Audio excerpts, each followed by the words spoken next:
la femme de ménage qui parlait 11 langues.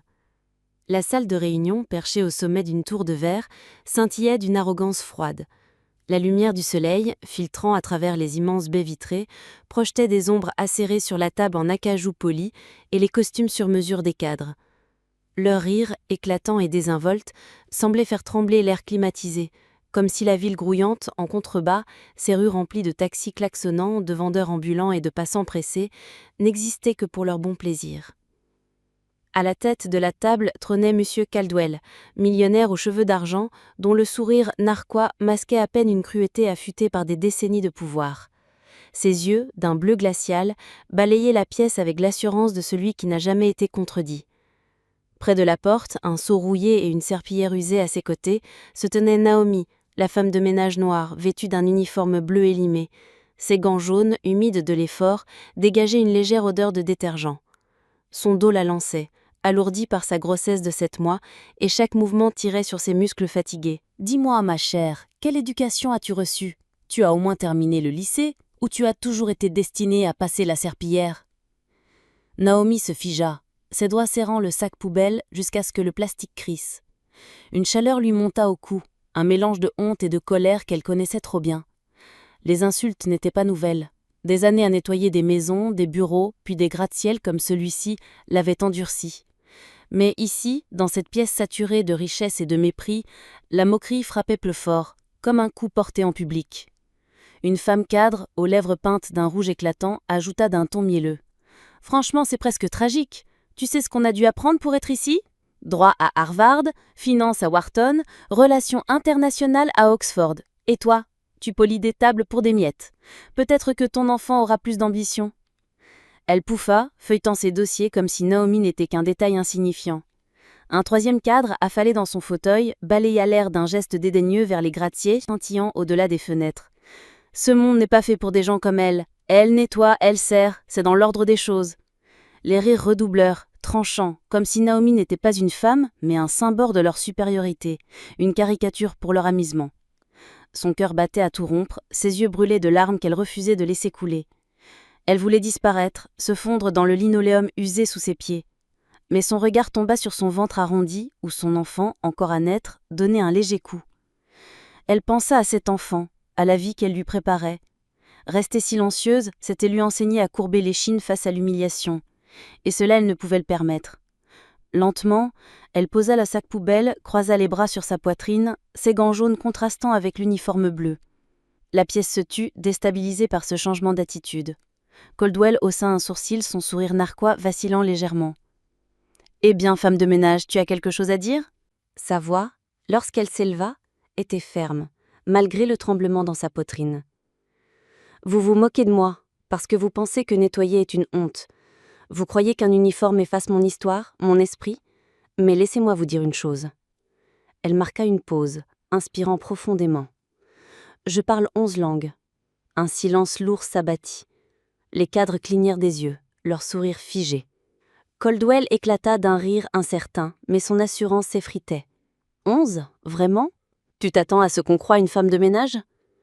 Naomi soutint son regard, inébranlable. Français, espagnol, allemand, russe, arabe, mandarin, hindi, swahili, italien, japonais, anglais. 11. Elle les énuméra sur ses doigts gantés, sa voix calme mais tranchante comme une lame. Le jeune cadre, décontenancé, bafouilla. « Impossible. Tu es femme de ménage ?»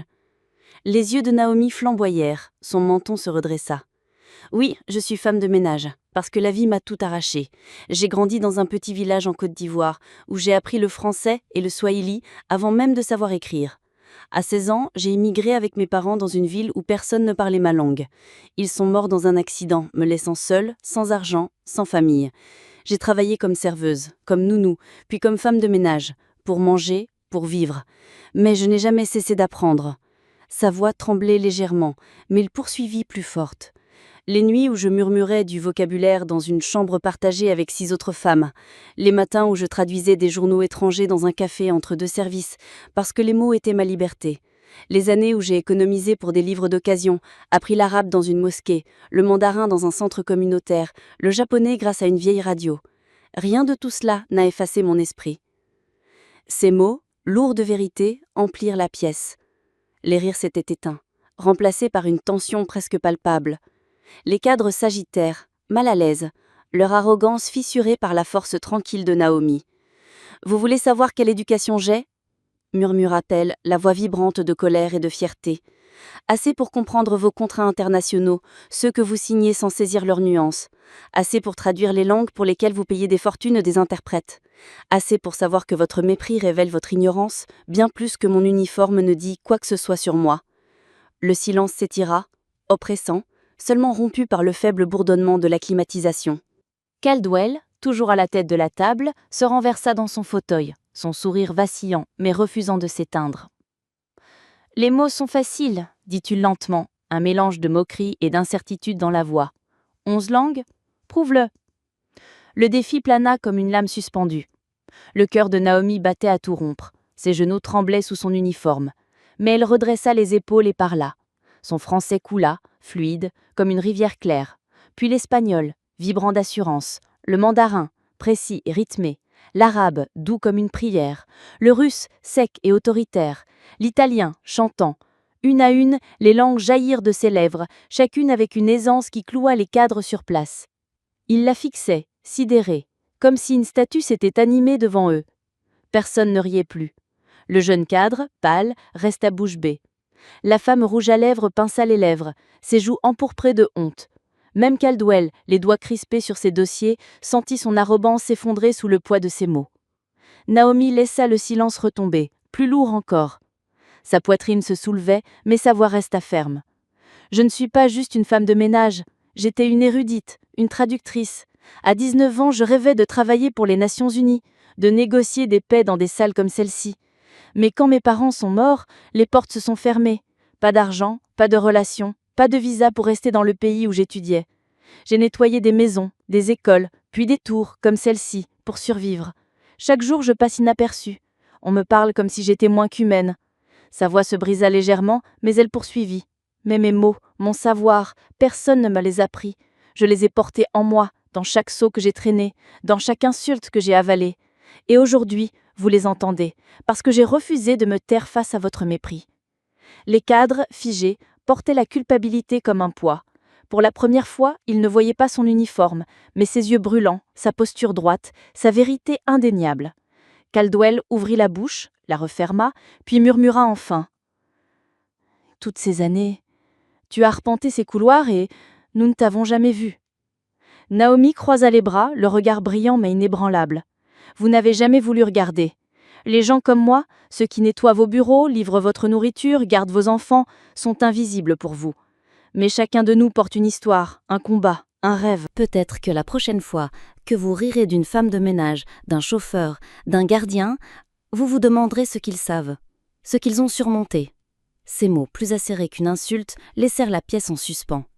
Les cadres échangèrent des regards gênés, leur arrogance mise à nu.